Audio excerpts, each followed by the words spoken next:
Welcome to the Lion's Den, a place where you'll find men just talking. I'm your host, Renard, and we're here today at the Black Men's Wellness Day event, sponsored by the African American Male Wellness Agency. Yeah. This is a great organization.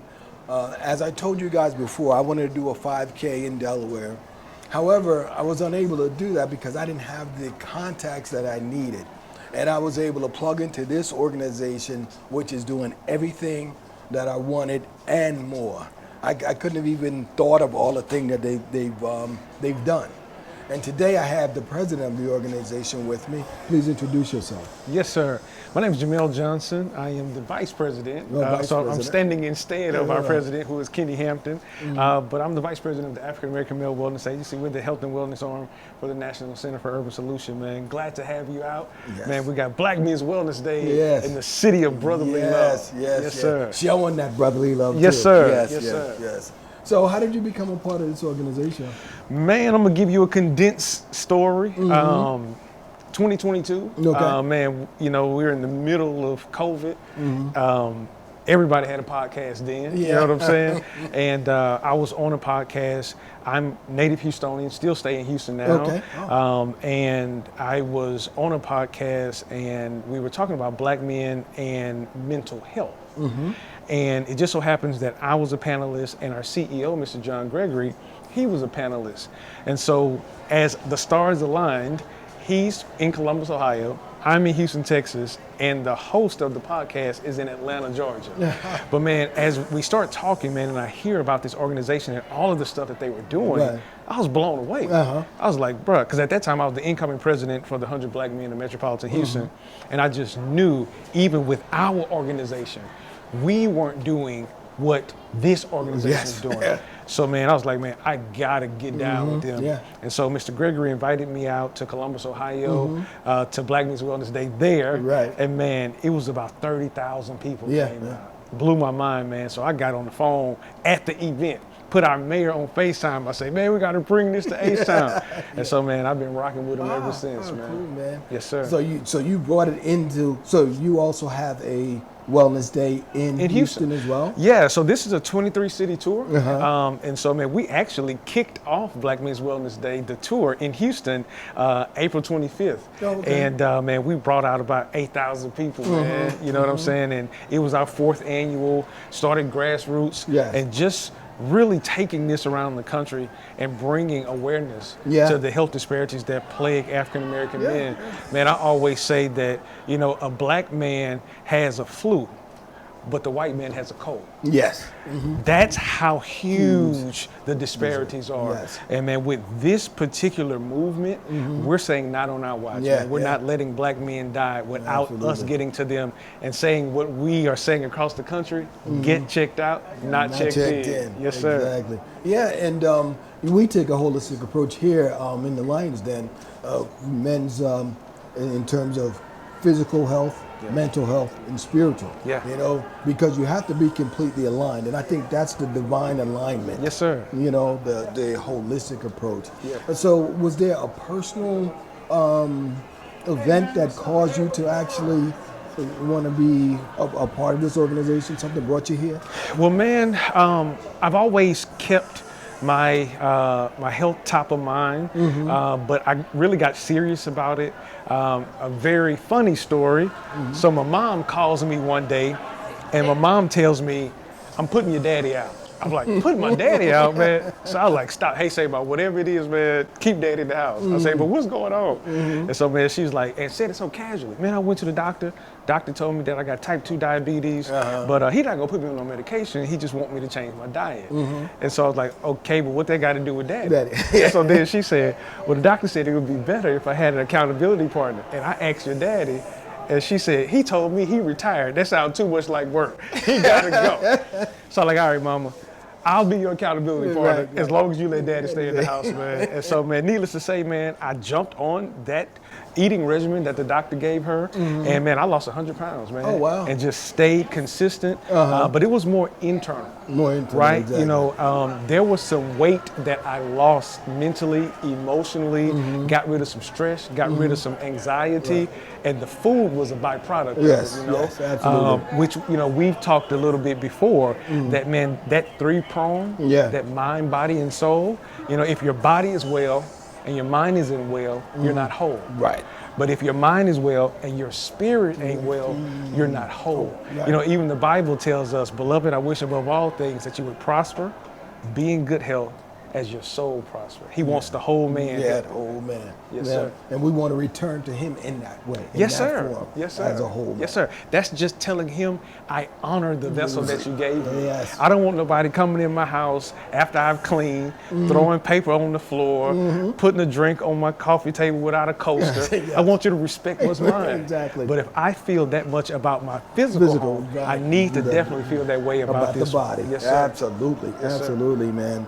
Yeah, so in my journey, I've always been vigilant about my health. Yeah. And, you know, I would see my doctor on the yearly visits and things went awry. Yeah. You know, my numbers, and my PSA numbers just sort of went awry. And Yeah. they referred me to a urologist, which I did, and next thing you know, I had prostate cancer. Yeah. So that sort of, you know, I was always internal. Yeah, yeah. And you know, God just jumped on me and said, look, Yeah. get this word out, man. Yeah. And that's what I've been doing. I've been on a crusade ever since. Yes, sir. And we formed this podcast to get the word out to men, just to, Yeah. you know, take care of yourself.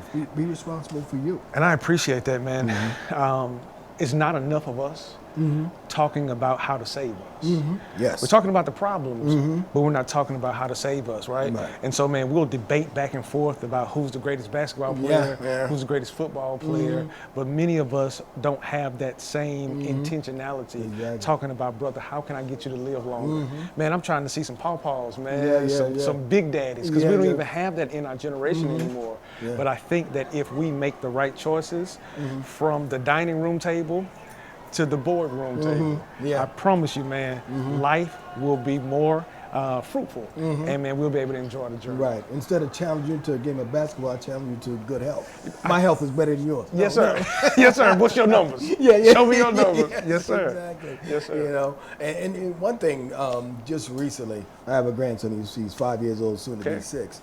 So, you know, we were just talking, and he said, I'm going to be 6 next week. I said, I'm going to be 6 as well. He said, oh, you're just playing. You're grown up. You can't be 6. And somehow we got to the point that I'm his grandfather. He says, you can't be my granddad. I said, why? Yeah. Because you're not crickety. Grandparents are old and crickety. Yeah. I'm like, okay, that's a good testament. I appreciate that. Yeah, that's a good testament. Yes, sir. But yeah, so and when I heard about this event, you know, I got in contact with Demir. Yeah. And sort of got plugged in here. Yeah. And just wanted to be a part. And that was like one of the main goals, was to come out, be a part, you know, do what we can to support. Yeah. And help. But now, this was formed by, you said someone in Chicago? Or? No, sir. In Columbus, Ohio. Columbus, so Ohio. Our CEO, Mr. John Gregory, man, this actually was formed actually as a byproduct of a workforce project. Had black men that were working on jobs, but man, they were calling in sick. They weren't coming to work, and so we wanted to kind of figure out what was the problem. And so, man, what we did was we attached that before the men could get their paychecks, they had to take a health screening. And man, that health screening showed us that these brothers had high blood pressure, they had the cholesterol was through the roof. So what we did is our CEO, Mr. Gregory, said, man, we need to bring some awareness to this. And so in doing that, we said, let's walk. So our very first walk, we had about 700 people came out. Now this is an inside joke. we didn't know the difference between a 5 mile and a 5K. Yeah. So needless to say, it was a whole bunch of people walked a little bit extra that year. Yeah, a little extra. Yeah, man. So we've been doing it over 20 years now, and so we have identified that a 5K is a little bit shorter. But man, a walk that started in Columbus, Ohio, has now grown out into 23 cities across the country. As I said, this tour started in Houston, Texas in April. We went to Dallas. Now we're in Philadelphia, and we're going to end in November in Los Angeles. Man. Oh, wow. Yes, sir. Man, cross country. Cross country, man. And I love this because, man, every time we go into a city, you know, we have an opportunity to save lives. Yes. That life expectancy for black men in comparison to our counterparts on average is about 12 years difference, right? But in some of the cities that we walk in, namely one, Jackson, Mississippi, it's a 20-year gap. I want you to think about it, man. Somebody is dying 20 years before somebody else just because of the community that they stay in, just because they stay in a food desert, just because they don't have access to care.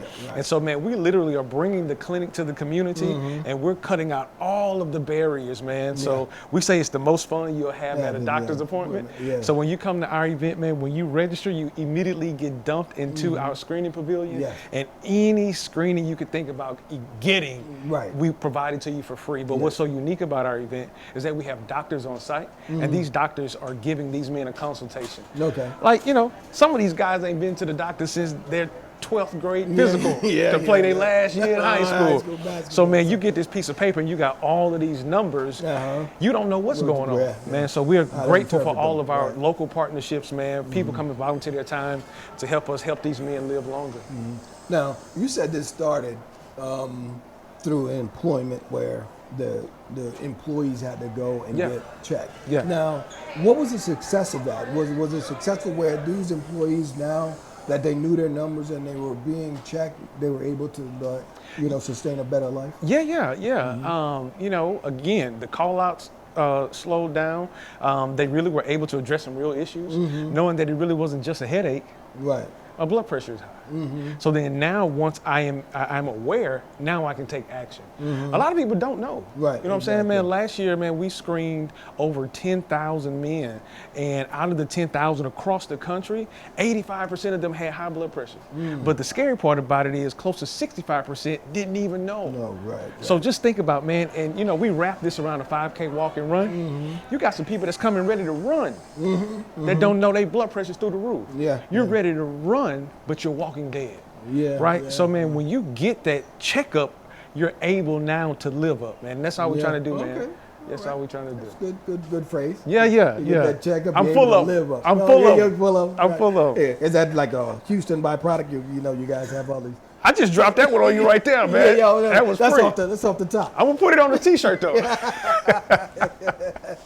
I'm gonna put it on the T-shirt. That's good though.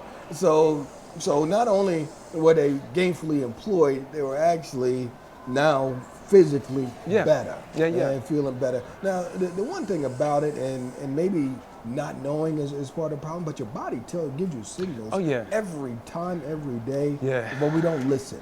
And sometimes we're hard-headed, right? Because as men, you know, we've been taught to tough it out, you know, man up, you know, and we just like grunt, you know, we get up out of the bed, you know, and certain things start, sounding like Rice Krispie treats, snap, crackle, and popping. And man, we just keep moving, right?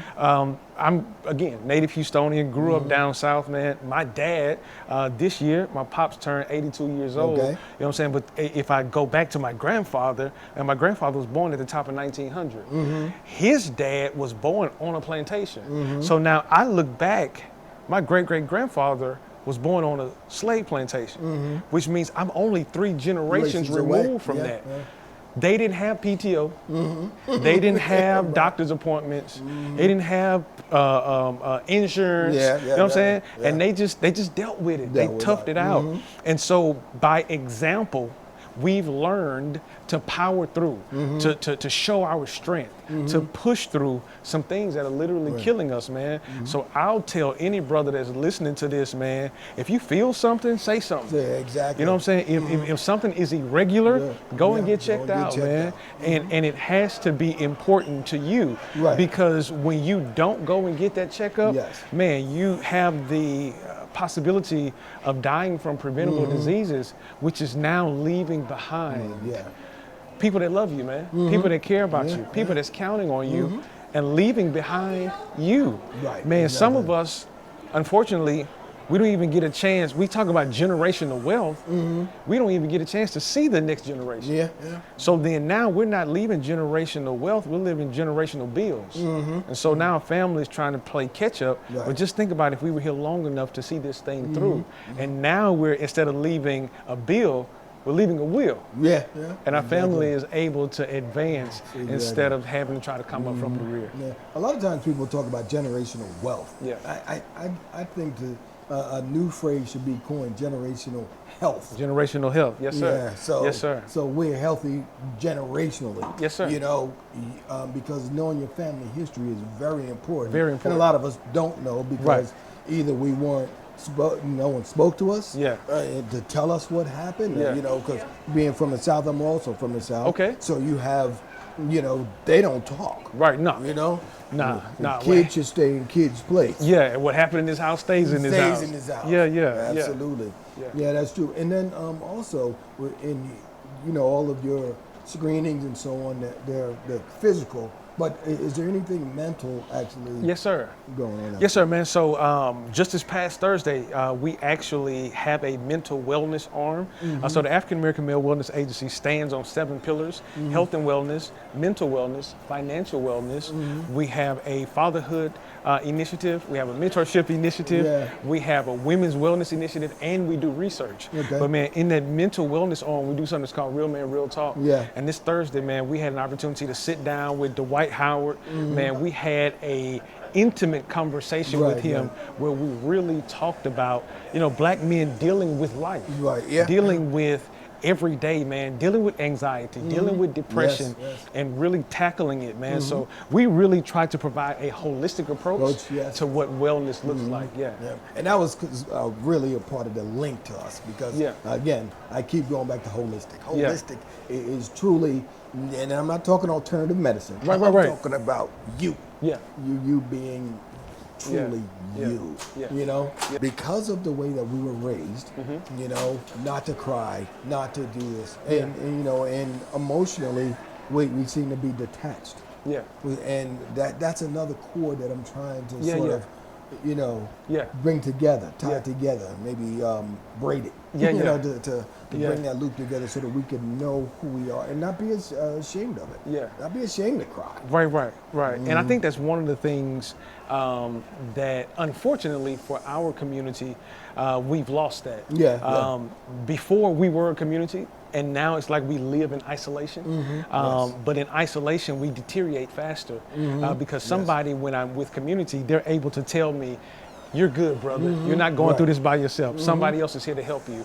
And so, man, I would encourage anybody that's watching this, man, find a community, find a space, find some brothers, man, that you can be with, that you can pour into, and that can pour into you as well, man. So we can be healthy and whole. Exactly. And you know, and we all need support. Like one of us, as you said, cannot do it all. We need that group. But also, we don't need the gossip either. We don't need your friend to tell. We need solid brothers that we could talk to, that you are actually my brother. And you're not going to plot on my girl because I told you some things. You know what I mean? So we don't need no Cain and Abels. We need true brothers. Okay.